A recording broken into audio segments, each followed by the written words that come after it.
hei salutare tuturor, meu sunt Nica și astăzi am revenit cu partea a doua din Quarry cu Capture. Tu ce nume ți-ai pus pe YouTube? Nu știu, Dar știi că poți să ți-l schimbi din Ștefanionaș. fain atunci.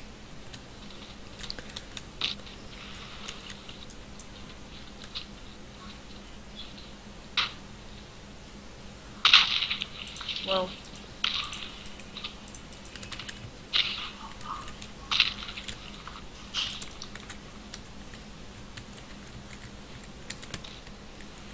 Bă,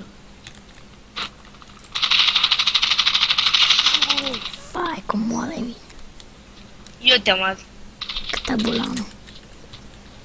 headshot. Ok, stați puțin să vă pun la... Să pun și celălalt videoclip.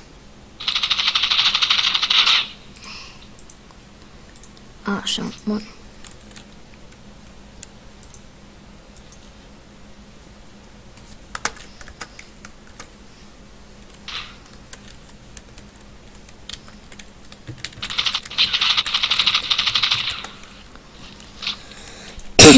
Ok.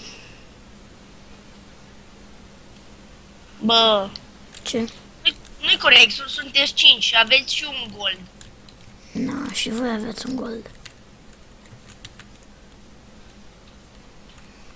Hai, grasule. Ce gras. Este aici un mai gras sau un player. Arată ca un fel de gras. Parcă Heavy.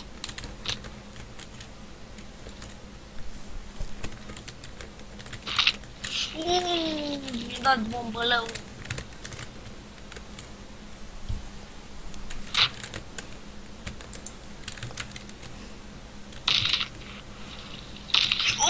Iară.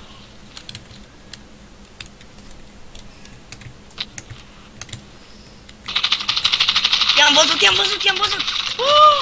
Și am murit. Bă, dar voi sunteți... Noi suntem 3. Este, la sfârșit l-am luat. Bă, voi sunteți 5, noi suntem 3 și noi avem prăfălăi. Na, Hai, hangar. da, cam atât cu acest episod. No, eu sunt primul, față. A fost cel mai scurt episod din toată istoria episodelor.